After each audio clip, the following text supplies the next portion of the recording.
Hi there, this is Nadia, the astrologer, for people who do not believe in astrology but who enjoy it and who want to hear their forecast for the year 2025 and who are also Leos or want to hear about Leos because this is the video about Leos in 2025.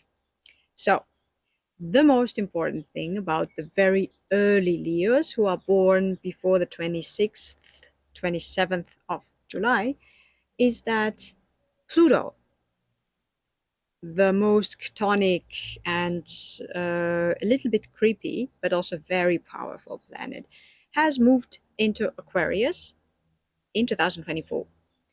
And it will be pressing on your sun from your solar house of partnerships. So, this aspect that will be formed between Pluto and your sun is called opposition. It means that you want to do something or you go somewhere and something is standing in your way and you have to deal with it. And what you have to deal with when it comes to Pluto is maybe some uncomfortable truth that you would maybe rather not think about or not talk about or not know about.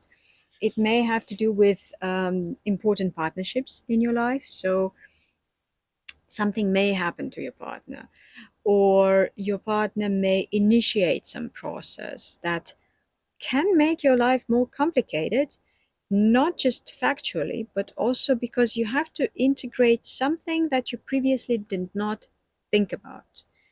For example, this is not a prediction, this is just an example. What if it happens to my client who's an early Leo and they tell me about it, I would say, yeah, that fits the symbolism, but I am in no way implying that this will happen to you. So the example is that, for example, your partner's one of your partner's parents may die and you will have to deal with death in the family, and this is the topic that nobody really wants to deal with, uh, but it's unavoidable, right? And if there is a year to deal with difficult topics that are introduced from your partner, 2025 can be it if you are a very early Leo.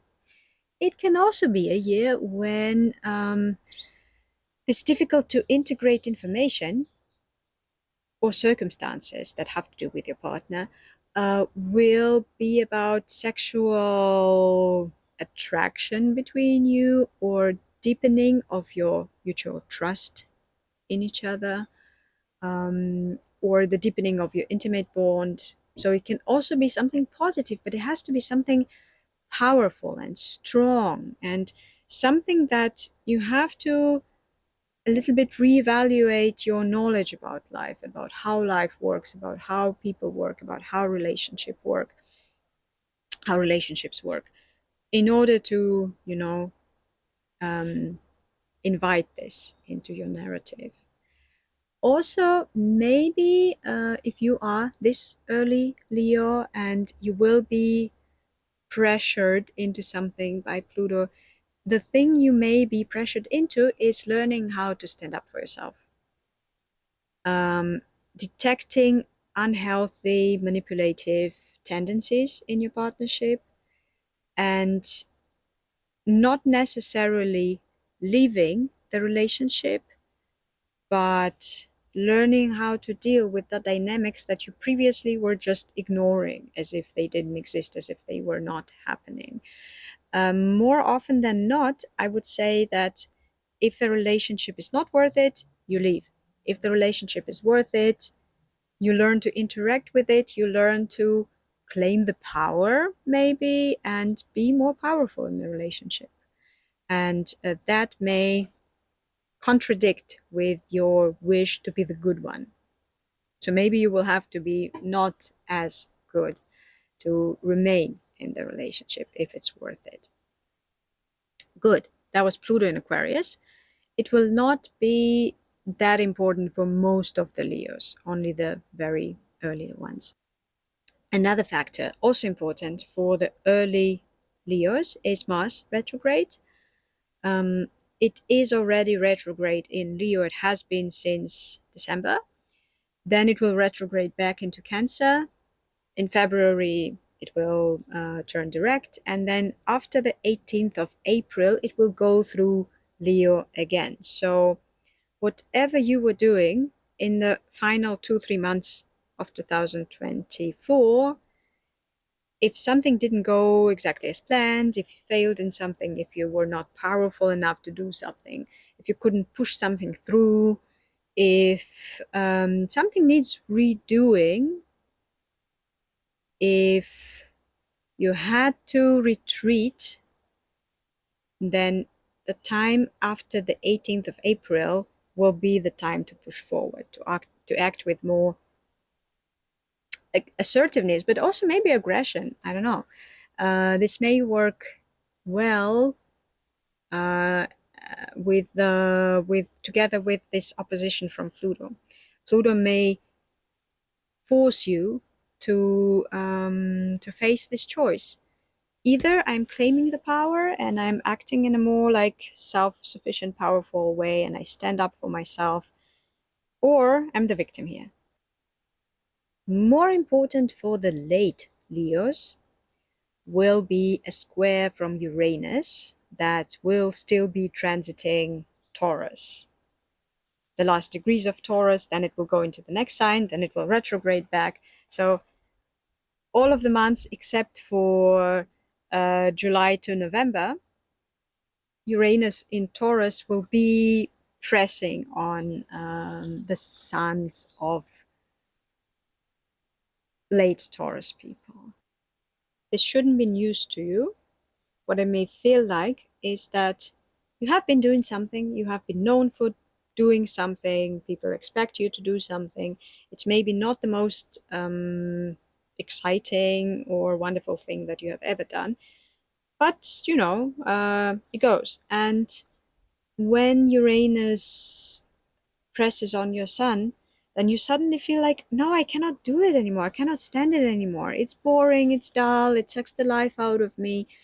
And if you are a late Leo, and if you feel like this is happening to you, then take it as a sign that you must start walking away from this terrible, boring, life sucking thing, or running away from it, or crawling away from it, or even just lying in the direction away from it, because this thing does not belong to your real, authentic future as per Uranus, because Uranus is the message from this real and authentic future that you're supposed to have if you follow your instincts.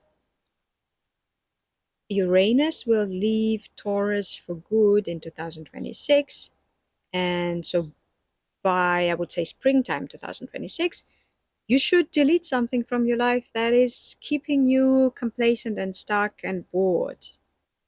Something that may be important for all Leos everywhere is that in June, Jupiter, the planet of luck and expansion and ambition and optimism, is entering Cancer, and it will spend one whole year in Cancer. It's extremely important for Cancer people, but what it means for you is that in Cancer, Jupiter will be a little bit hidden from you, isolated. It will not be able to influence you as hard as from any other sign. And this sucks a little bit because Jupiter gives us this um, feeling of, oh, my future will be better than my present, or that I'm actually a great person, or at least I am better than an average person. I believe in myself. I deserve good things. Good things are awaiting me in the future that will be bright. Somehow. I don't know how, but I hope for the better, right? And if Jupiter is hidden from you, then you may lose the connection to some of those feelings and thoughts. It does not mean that those things will not be true or be true. It's just a sensation, it's a feeling, it's your mood. And I would say that it may be informative and beneficial if you're up for it, to use the time when you feel like, oh, what if my life will not change for the better? Or what if I'm not an amazing person? What if I suck? What if there will be no changes in my life that I would be glad about? What if everything stays the same or even deteriorates a little bit? To use this kind of defeatist mood to find out what you want to do if there is no hope. It sounds weird, I acknowledge that, and it's also not true that there is no hope, right? But when you feel no hope, this is a great time to explore where, well, if I'm not hoping for anything, if I'm not trying for anything, what do I actually want to do? Not to get a certain result, but to be active, to use yourself in a certain way. This is my sincere recommendation. Another sincere recommendation is know that if you get into this mood of, maybe I suck, maybe my life will not be as great as I imagine it to be, know that it is temporary.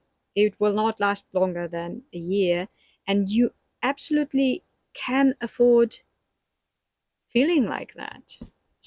People do it sometimes.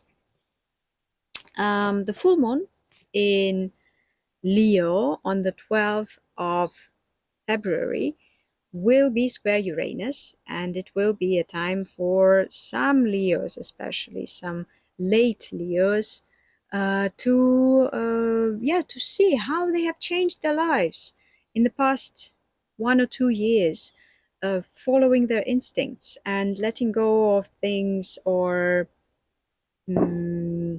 processes or roles that they found boring or old or just not worth the effort. New moon on the 24th of July will be opposing Pluto, and this will strengthen the Plutonian influence. So what I talked about in the beginning of the forecast when I said claim the power. Oops, I lost the end of this video, so you're now getting some mountaintop footage, and I use this time to tell you that 2025 is the year to embrace the noble nature of your sign, to take yourself seriously, and to have a powerful year that will prepare you for the lucky Jupiter entering your sign in 2026.